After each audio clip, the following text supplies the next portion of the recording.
아리셀 노동 현장에서 죽은 노동자들과 그 유가족에 대해서 안타까워하고 있습니다.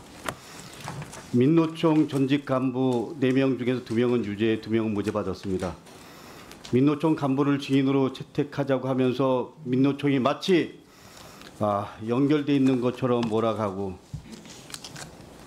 저는 메카시즘이 재현되는 거 아닌가라는 안타까움과 서글픔이 있습니다. 여전히 국감장에서 확인한 거는 간극이 너무 크다. 너무 보수 진보 떠나서 이 편차를 어떻게 극복할 거냐라는 부분에 대해서 고민을 넘어서 참 자괴감을 느낍니다. 우리 장관께서 말씀하신 대로 저는 바라는 게 있습니다. 친노동이 친기업이고, 그리고 기업과 우리 생산직 노동자들이 기업가와 함께 서로 상생하는 그런 사회를 열망하고 꿈꿉니다.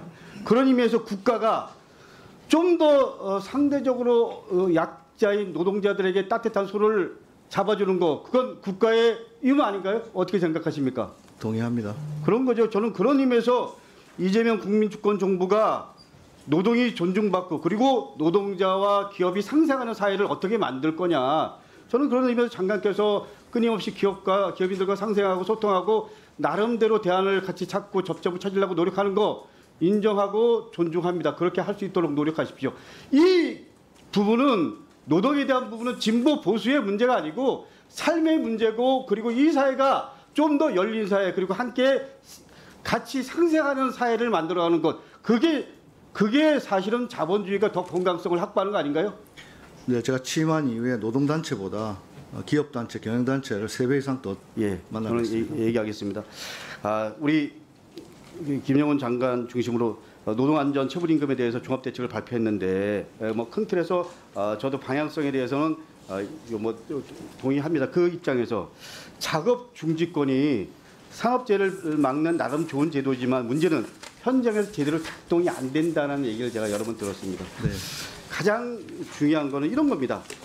우리 그 발표 중에서 그 중대재해가 발생할 위험이 있는 경우에 이거를 한 우려가 있는 경우로 바꿨잖아요. 네. 그건 좀 더 확대했다라는 거잖아요. 좀 더 쉽게, 좀 더 적극적으로 했다라는 거잖아요. 그런데 사실은 이 단어의 모호성, 용어의 모호성 때문에 현장 입장에서는 이거에 대한 개념 해석 갖고 또 혼란이 일어날 수 있다라는 겁니다. 그래서 좀 더 분명하게, 간명하게 하는 게 어떠냐라는 이들을 하더라고요. 그래서 작업 중지권 행사에 대한 명확성, 이런 부분에 대한 고민 좀 부탁드립니다. 검토하겠습니다. 예, 적극적으로. 네네. 그리고 저는 제가 경기도에 있을 때 어떤 대책을 세운다. 자, 다시 말하면 기존에 했던 일들, 정책들을 평가하고 앞으로의 큰 틀의 방향성을 세운다 그러면 먼저 여태까지 했던 대책에 대한 종합적인 진단과 분석, 평가를 합니다. 근데 이번에 노동안전 종합대책 했을 때 기존의 윤석열 정권에 대한 3년에 대한 노동안전 종합대책 평가하고 진단하고 분석했나요? 지난 윤석열 정부뿐만 아니라 모든 정부에서 산재를 줄인다고 했죠. 제가 왜 이런 말씀드리냐면 여기 나온 자료를 보면 70~80%는 포장한 겁니다. 그건 뭐 인정합니다. 그러나 문제는 뭐냐면 정확하게 진단과 분석하고 그다음 평가하고 그다음에 나가야 될 방향. 이재명 정부가 추구하는 큰 틀의 노동안정이라는 관점에서 이런 부분이 있어야 되는데 그런 부분에서 내가 보기에는 좀 미흡한 부분이 있습니다. 그래서 저는 분명히 말씀드리지만 그런 부분에 대해서 좀 내부적으로 다시 한번 과정을 좀 거쳤으면 좋겠고요. 사실은 노동안전이랑 산업재해 이런 부분에서 가장 중요한 게 뭘까요?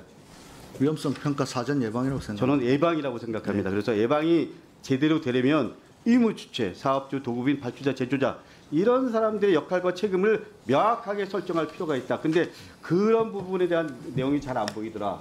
이런 부분에 대한 고민 좀 필요하고요. 저는 이번에 근로감독관 3,000명 늘린다 그랬잖아요. 근데 이 부분 사실 근로감독관이 어떻게 보면 감독인데 이 부분도 어떻게 보면 좀 더 예방적 관점에서 다시 말하면 그 큰 틀에서 방향을 잡아주고 지적해주고 지도하고 이런 쪽으로 좀 예방 지도라는 부분의 역할을 좀 더 더해야 되는 거 아닌가. 그래서 제가 이 자료를 보니까 그런 부분에 대해서 좀 미흡하더라고요. 그래서 저는 앞으로 우리 그 근로감독관의 역할에 대한 다시 한번 고민 규정하고 그리고 가장 중요한 게 사실은 저는 교육이라고 생각합니다. 예를 들면 새로 진입하는 근로감독관 교육 그리고 또 보수 교육 그리고 예를 들면 그때마다 역량 교육 이런 거 포함해서 교육에 대한 부분들 어떻게 할 거냐 그리고 또 이런 부분까지도 한번 고민해봐야 됩니다.